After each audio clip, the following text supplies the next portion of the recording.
Hey guys, it's Melanie Hinds. It's your fastest Iraqi dinar somewhere on the net. I just wanted to get this done. It's 2 o'clock. I hope you are having a good day. It's cold here. What's your weather like? Comment down below. What are you having for dinner? Comment down below. So the Iraqi prime minister pledged to end gas flaring in Shafaq News, which of course helps everything. It helps the environment. It helps them. I mean, it was amazing that he did that today. Also, fuel import halt saves Iraq billions, says the prime minister's advisor. Why? Iraq's decision to halt petroleum derivative imports will deliver major fiscal and economic gains, according to Madmir Mohammed Salih, the financial advisor to the prime minister. They stopped importing gasoline, diesel, and kerosene on Tuesday after domestic production surpassed natural demand. He had framed the move as part of a broader strategy to cut dependence on imports and boost refined output to 40% of crude exports by 2030, projecting nearly $10 billion in annual savings. Guys, he is rocking. And of course, this is coming in the midst of their little season where they're going through their elections. He had said only new faces in the elections. So we'll see what happens. Much like, what happened here last night. Basra crude's drop with a global downturn. Of course, that's a message more for, they're tracking a global decline in oil markets. They fell to 64.02 per barrel. That's the heavy crude, while Basra medium dropped to 65.87 a barrel, and then Brent crude futures fell to 64.38. The futures is, of course, the bets on where the oil prices are headed. Safe haven demand lifts gold after sell-off. This article just covered the gold prices rose today as bargain hunters stepped in after bullion dropped to a near 1-week low in the previous session, while focus was also on the U.S. private payroll data for cues on future interest rate cuts. They talked about spot gold prices. That is getting $3,965 per ounce. Also, gold futures for December delivery. Futures again, that's a predicted price of $3,974. So it's right about the same, but it's saying that bullion fell more than 1.5% on Tuesday, hitting its lowest since October 30th. Now gold, when people are investing in gold, it's a sign of great fear. So it is what it is. The dollar opens a new tab, held just under 3-month highs touched in the previous season. Again, I went through all these details on my live stream this morning. Please subscribe, tap the bell. The dollar rally pushes crude futures lower because the dollar's stronger than ever because of our leadership. Whatever you think of him, the dollar is now stronger than it ever has been. The stock market's up, everything's up. Although crypto did dip, Bitcoin dipped under 100,000, which freaked people out. But I think it's because of everything that was going on yesterday. I really do. I think those elections, the fear associated with the greatest city with the biggest budget, the mayor of that city was just, and he's a self-proclaimed socialist, Marxist, communist. He was just elected, and he supposedly, he just refused to do his swearing in based on the U.S. Constitution. So they canceled the sign-in ceremony. I don't know what's going on, but who knows what's going to happen next. What do you think? Comment down below. I mean, I think, they voted. I guess they haven't read their history books, but then again, I don't know. Mosul airport ready for first flight since 2017. This was huge, guys, that the airport is ready for flights. Domestic flights will begin first, followed by international routes. That Iraqi Airways is finalizing schedules. The airport now features upgraded systems, terminals, and services. If it's anything like what we saw with the border crossings, everything's run by AI. Their new banking system is run by AI. They have an Iraqi dinar stable coin that runs that. You can see the value of it if you go to handle forex on Coinbase. And then Iraq, this was the biggest article, I think. Yes, Iraq launches trial operations at 2 major refineries. Iraq began trial operations at 2 large refineries in the north to reduce fuel imports and achieve energy self-sufficiency.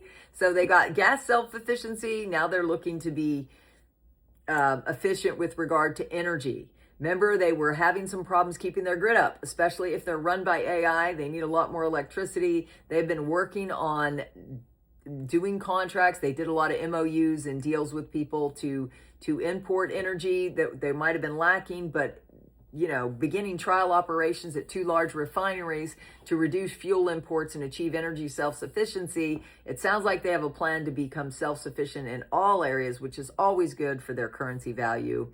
And now we want to go to everybody else. And again, guys, I hope you will consider subscribing and tapping the bell. We were going to go do the horses, but it started raining, so we had to reschedule. So here's everybody else. And I did not look at this ahead of time because my husband's home. Here we go. It says Samson article, Al-Sudani affirms from Najif, we are proceeding the path of reconstruction and development, and there will be no return to chaos and disorder. He wants to move forward, and we know he is the person. If Amanda Grace's prophecy that she said on October 25th, it was in the form of a short, her YouTube channel is Ark of Grace Ministries. She said there'd be an interim leader that would bring the value of the Iraqi dinar up, and it would be a pot of gold. And then after that, she talked about what might happen with another leader who would work with Turkey to go against Israel. So, but then you have to listen to it for yourself. Go listen to it for yourself. Ark of Grace Ministries is her YouTube channel. It was a short dated October 25th. It didn't say dinar in the title, but I just happened to look at it. I felt led. And, I think he's that interim leader, so keep praying this in. And then militiaman, they're not giving a whole lot of information when it comes to the revaluation of, they're not going to tell you. They can't tell you. They can't do that, but they sure can give you the heads up. They'll do it with quiet tones. I think that's the telltale sign. The CBI needs to peg the new digital dinar to the Arab accounting dinar without sounding like a revaluation bomb, because central banks can't talk to you about that. At least he mentioned the digital dinar. Nobody else has been mentioning it. We started it here because of our military sources on the ground in Iraq, highlighted it to us on June 8th. We've been watching the value. I can go to that at the end of this. So anyways, he mentioned it. They're saying they need to peg the new digital dinar with the Arab accounting dinar without sounding like, anyways, central banks can't talk to you about that stuff. They can't lead people on, and they can't tell people what's truly happening. However, what we're bringing tells us there's something going on. I agree with militiaman, but what I think they're not saying is, just like in America, most of the people are just concerned with paying their bills. They don't know anything about crypto unless they are an investor in crypto. And there's only 52 million out of 350 million, according to what was noted in the polls when Trump was running for office again.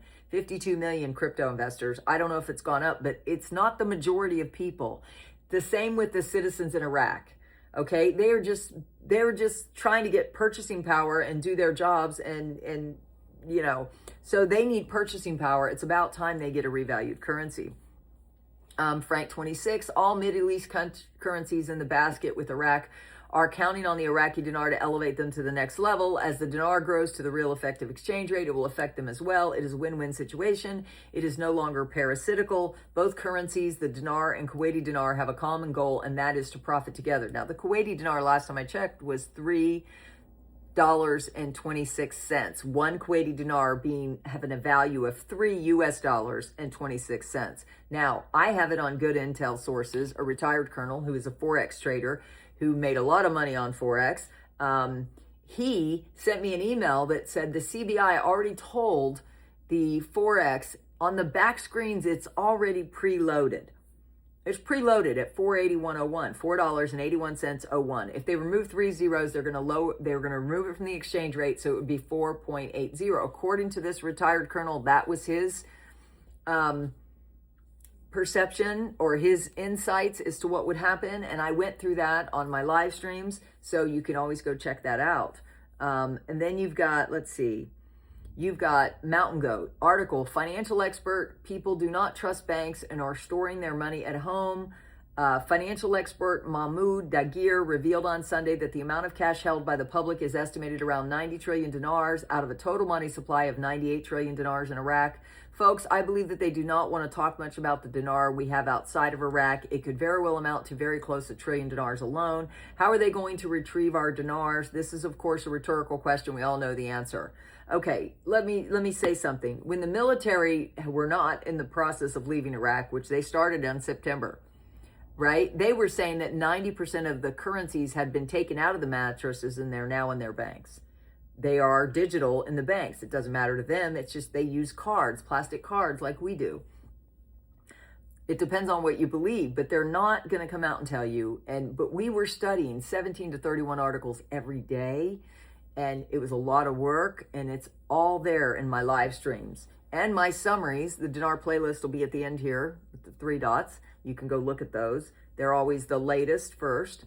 And then you got Mark Z. Mountain Goat is not expecting it till January 2026 for the reinstatement. Mark Z said, article, central bank sets banking reform plans. This may be what has Mountain Goat thinking, not till January 2026. They're talking about banking plans and reforms and saying many banks will be compliant and ready for international standards by January 2026.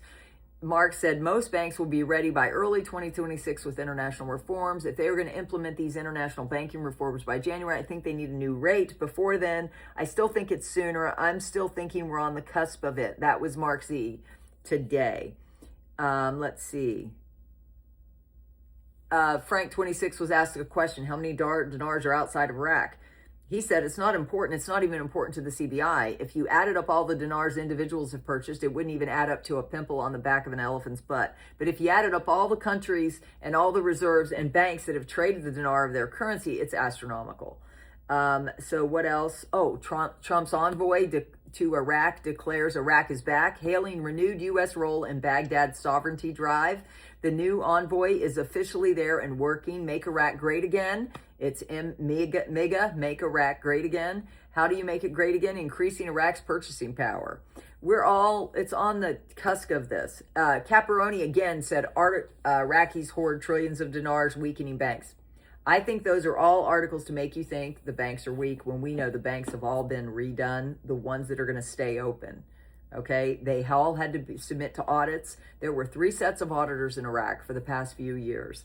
There was the Ernst & Young auditing the government of Iraq. Then you've got Oliver and Wyman that was picked to do the special projects with the CBI and correspondent banks and make sure that new blockchain banking system is running well.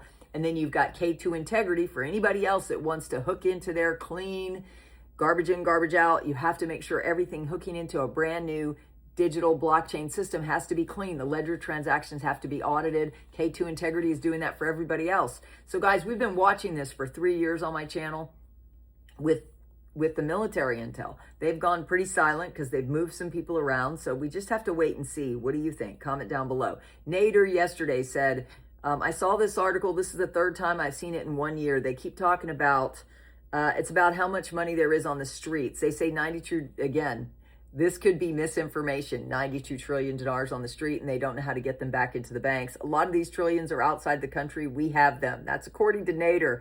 And guys, he's a citizen of Iraq that lives in the United States too. He said they're everywhere, United States, Canada, Europe, everywhere. The only way to get these trillions out of the bank is by changing the currency and changing their rate. That's the only way you can get those dinars out of the streets. That's exactly what's going to happen soon. And, you know, that's nice to hear. I mean, I know Nader's been going live more, so you might want to check him out. But guys, that's all I have for you. It went a little longer today. I'm praying this thing in. What are you doing? Bye.